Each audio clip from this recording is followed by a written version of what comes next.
প্রত্যেকটা পরীক্ষার পরে এটার একটা ডকুমেন্টেড কপি তোমার কাছে রাখতে হবে। কেন এইগুলো ডকুমেন্ট করছি জানো?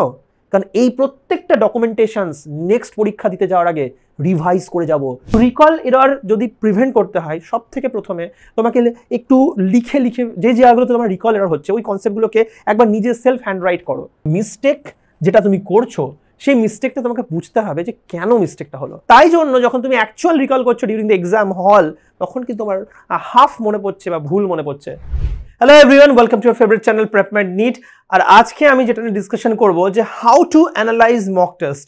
অনেক সময় স্টুডেন্টরা জিজ্ঞেস করেছে যে স্যার আমরা তো মক টেস্ট দিলাম, মক টেস্ট দেওয়ার পরে কি করণীয় আছে? দুটো জিনিস করণীয়। ফার্স্ট হচ্ছে যে মক টেস্টে তুমি দিলে সেই মক টেস্টে যে কোয়েশ্চেন পেপার, সেই কোয়েশ্চেন পেপারটাই যেগুলো তুমি অ্যাটেম্প্ট করতে পারোনি সেই কোয়েশ্চেন্সগুলোকে ভালো করে আগে দেখো যে কোন চ্যাপ্টার্স থেকে এসেছে যে কারণে তুমি পারোনি। কারণ অনেক সময় এরকম হয় যে সেই চ্যাপ্টারটা হয়তো তুমি পড়ে যাওনি বলে পারোনি, তো সেটাকে আগে সেগ্রিগেট করো যে তুমি সত্যি পড়ে যাওনি নাকি এরকম হয়েছে পড়ে গেছিলে তা সত্ত্বেও তুমি অ্যাটেম্প্ট করতে পারোনি। আর তাছাড়া যেগুলো অ্যাটেম্প্ট করেছো সেটার জন্য মোস্ট ইম্পর্ট্যান্ট হচ্ছে মিস্টেক অ্যানালাইসিস। প্রত্যেকটা ইনস্টিটিউটেই কম বেশি যখন আজকের দিনে দাঁড়িয়ে মক টেস্ট হয় অলমোস্ট সেই দিনেই প্রেপমেডেও যেমন এক্স্যাক্টলি সেই দিনেই হচ্ছে আনসার যেটা কিজ সেটা দিয়ে দেওয়া হয়, ডিটেল সলিউশন দিয়ে দেওয়া হয়, ভিডিও সলিউশনস দিয়ে দেওয়া হয়। তো এই সব কিছু দেখে তোমার ইনস্টিটিউটেও যখন যদি এরকম সিস্টেম থাকে সেটাকে ফলো করে তুমি ডেফিনেটলি বুঝতে পারছো যে মক টেস্টের পরে এক্স্যাক্টলি সেখানে তুমি কি কি ভুল করেছো, কি কি মিস্টেক্স করেছো।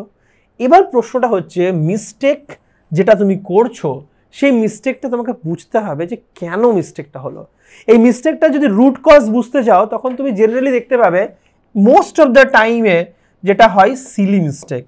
মোস্ট অফ দ্য বাচ্চা তাই বলে যে স্যার কোয়েশ্চেনটা পড়তে ভুল করেছিলাম, স্যার ভুল ভেবেছিলাম, স্যার ইনকারেক্ট লেখা ছিল পড়িনি, স্যার অপশানসে ফুল সাইকেলটা জিজ্ঞেস করেনি, হাফ সাইকেলটা জিজ্ঞেস করেছে। তাই এরকম ধরনের ডিফারেন্ট মিস্টেকস বলে যেখানে শুধুমাত্র তোমার রিডেবিলিটিটা ভুল, তুমি পড়োনি ঠিক, মানে রিড করেছো কিন্তু মাথায় হাফ রেজিস্টার হয়েছে বা রংলি রেজিস্টার হয়েছে। So these are the silly mistakes.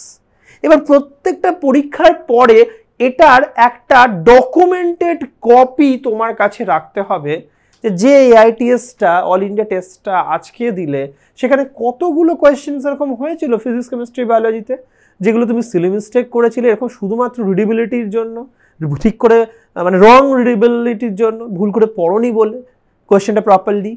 Second, তোমাকে যেটা জানতে হবে স্পেশালি এটা ফিজিক্স কেমিস্ট্রির জন্য মেনলি ভ্যালিড। অনেক স্টুডেন্ট বলে যে স্যার কোয়েশ্চেনগুলো করেছিলাম না ফিজিক্স কেমিস্ট্রিতে একটু ক্যালকুলেশনটা ভুল হয়ে গেল, ওই যে স্যার অ্যাপ্রক্সিমেশন নিয়ে কেমিস্ট্রিতে কোয়েশ্চেন করেছিলাম ওই জন্য ভুল হয়েছে, স্যার ওই যে ফিজিক্সে যখন প্রবলেমটা করছিলাম তখন ফর্মুলাটাতে একটা শুরুতে একটা হাফ ছিল ওটা লিখতে ভুলে গেছিলাম। তাই ক্যালকুলেশন মিস্টেক এটাও কিন্তু একটা মানে common mistake specially for physics chemistry. সেটাও যদি হয় কতগুলো কোয়েশ্চেন তোমার ক্যালকুলেশন মিস্টেক হচ্ছে এবং ঠিক কোন প্যাটার্ন অফ ক্যালকুলেশনটা তোমার মিস হচ্ছে, মাল্টিপ্লিকেশন করতে, লং মাল্টিপ্লিকেশন মিস করতে, নাকি তোমার ইন্টিগ্রেশনস করতে, নাকি ইন্টিগ্রাল নেওয়ার পর সেই ভ্যালুটা পুট করতে, সেটা তুমি প্রপারলি ডকুমেন্ট করো। কেন এইগুলো ডকুমেন্ট করছি জানো? কারণ এই প্রত্যেকটা ডকুমেন্টেশনস নেক্সট পরীক্ষা দিতে যাওয়ার আগে রিভাইজ করে যাব। So revise your mistake. এতদিন পর্যন্ত তোমরা এটা শুনেছো যে বই পড়তে হবে, নোটস রিভাইজ করতে হবে, যেটা হচ্ছে যে কোয়েশ্চেন্সগুলো আগে মার্ক করে রেখেছিলাম আটকে গেছিলো সেগুলো রিভাইজ করতে হবে। এবার তোমাকে এই সব কিছুর উপরে গিয়ে তোমার ভুলের প্যাটার্নটা তোমাকে রিভাইজ করে যেতে হবে যাতে করে সেই প্যাটার্নটা যখনই তুমি ওরকম ধরনের একটা কিছু করবে তো নেক্সট এক্সামের সময় তোমার সামনে পেপারটা আসবে, এক্সাম টাইম চলছে, মাথার উপর ঘড়ি টক টক টক টক করে চলছে, সেই সময় যাতে তোমার মাথায় এগুলো কাজ করে যে আমার কিন্তু এরকম ধরনের ভুল হয়, এই পরীক্ষাতে কিন্তু এরকম ভুল করব না। তো যাই হোক, আর দুটো তিনটে ক্যাটাগরি মিস্টেক আছে আমি তোমাদের সাথে শেয়ার করতে চাই। তোমরা অবশ্যই চোখ কান খোলা রাখবে যে সেই ধরনের মিস্টেক হচ্ছে কিনা এবং তোমরা অবশ্যই ডকুমেন্ট করবে এই ভুলগুলো তোমাদের AITS এর সময় বা কোনো মক টেস্ট দেওয়ার সময় হচ্ছে কি হচ্ছে না। সেটা হচ্ছে লেফট আউট টপিক। দেখো লেফট আউট টপিকটা শুনে তোমার মনে হচ্ছে স্যার এটা কি ঠিক ভুল বলা যায়? আমিও বলছি এটাকে ঠিক ভুল বলা যায় না, কিন্তু লেফট আউট টপিক থেকে কোয়েশ্চেন এসেছে বলে পারিনি যদি হয় তাহলে সঙ্গে সঙ্গে কিন্তু অবশ্যই মনে করে তুমি এটাকে এই যে কোয়েশ্চেন পেপার অ্যানালাইসিস যেটা বলেছিলাম সেই বাকেটটার মধ্যে তুমি তার মধ্যে ওটাকে নোট করো যে এতগুলো কোয়েশ্চেন্স হয়েছিল যে লেফট আউট টপিক থেকে এসেছিল বলে মনে করতে পারিনি। আর একটা ভেরি কমন মিস্টেক যেটা তোমরা সবসময় করো, that is recall error. Recall এররের মেন কারণটা হচ্ছে যে যখন তোমরা জিনিসগুলোকে পড়েছিলে তখন মেবি তোমরা পুরোপুরি জিনিসটাকে কনসেপচুয়ালি ডিপলি পড়োনি, মুখস্থ করে ফেলেছিলে। তাই জন্য যখন তুমি অ্যাকচুয়াল রিকল করছো ডিউরিং দ্য এক্সাম হল, তখন কিন্তু তোমার হাফ মনে পড়ছে বা ভুল মনে পড়ছে।